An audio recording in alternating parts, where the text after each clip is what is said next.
Democrats are turning to former President Obama for help ahead of key midterm races. He's gearing up to hit battleground states, but he's also sending a warning to members of his own party. Stop being a, quote, buzzkill if you want to win in November. How does politics how is it even relevant to, the things that I care most deeply about? My family, my kids, work that gives me satisfaction, having fun, not being a buzzkill, right? That's a lesson for the Democratic Party. Yeah, and sometimes Democrats are, right? It's like, sometimes people just want to not feel as if they are walking on eggshells, and they want some acknowledgement that life is messy and that all of us at any given moment can say things the wrong way, make mistakes. I mean, David, he's not wrong. He's basically saying cancel culture exists, and no one wants to go to a party with the word police. So now we're supposed to take advice from the very party that broke all the eggs, laid out the eggshells, and told you to walk on them.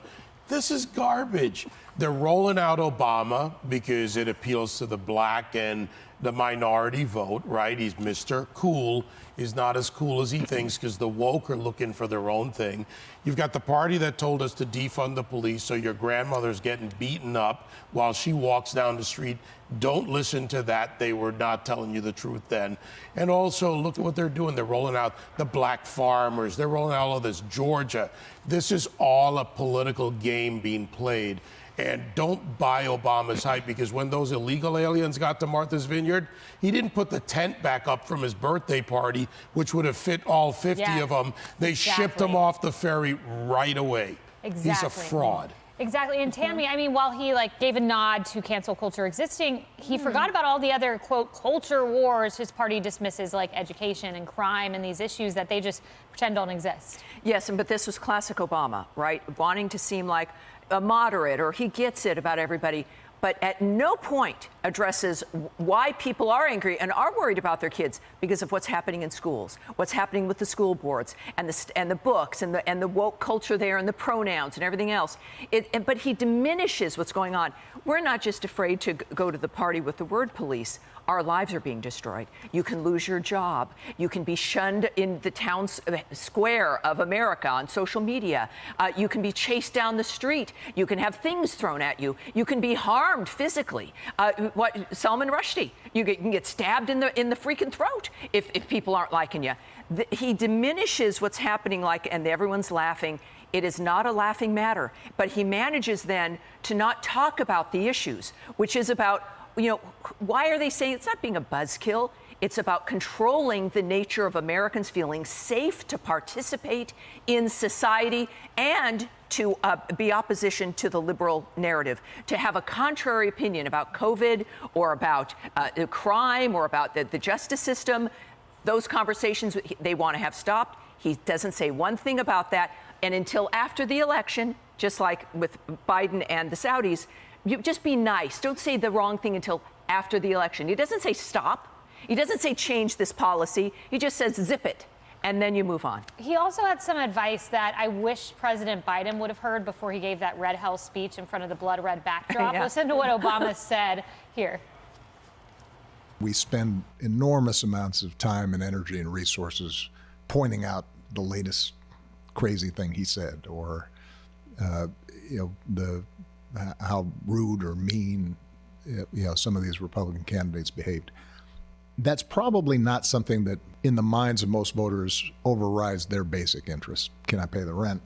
What are gas prices? How am I dealing with childcare?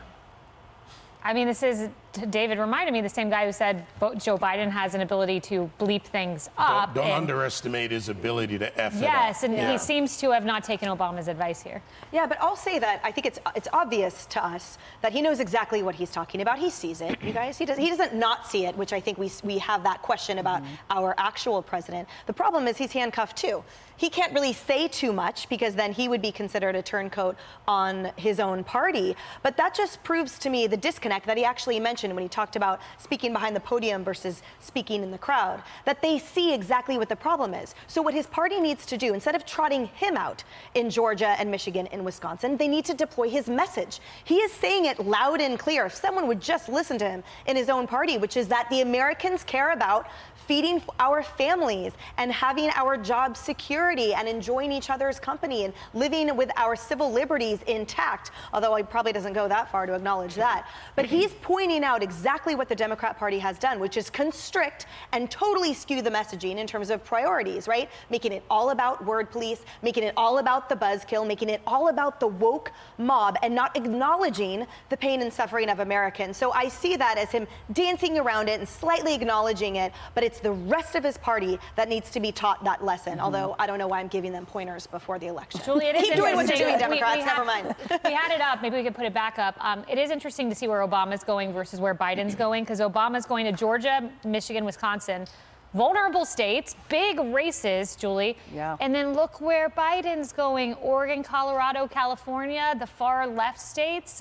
He's only got PA in there as a swing state. First of all, many Democratic candidates, as we all know, are distancing themselves from the president. The former president is distancing himself from the president. Yes. In fact, he distanced himself during his campaign. I mean, if that didn't tell you that Obama read his tea leaves, I don't know why the rest of his party weren't reading the same tea leaves. But as far as Obama's concerned, even over a dozen of his advisors are saying that he is being cautious and careful. I believe the words are limited and careful and selective as to what Democrats he actually backs. And so what he's doing is he is selectively going after and campaigning for Democrats that are not in line with this president. And that's what I wish he would just come out and say. Because you're exactly right, Emily. He's barely touching on it, but he's not really saying it. And I have to agree with them. Democrats are a buzzkill, and they need mouth-to-mouth resuscitation. That's what they need. And Obama is really the only one, I believe, that could actually resuscitate the Democratic Party, and he doesn't even want to. Yeah, I'm not sure if he actually could. They're becoming really a marginal because, party. Look, if you look at the woke crowd, Obama's now part of a group that says buzzkill. Are they really saying buzzkill in the woke crowd? Yeah. He's old. He's yesterday's news, and that's fact. And he's enjoying Hawaii and Martha's Vineyard. He's not going to be uninvited like Alan Dershowitz was to any of their parties.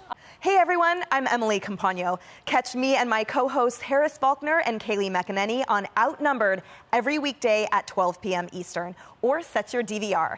Also, don't forget to subscribe to the Fox News YouTube page for daily highlights.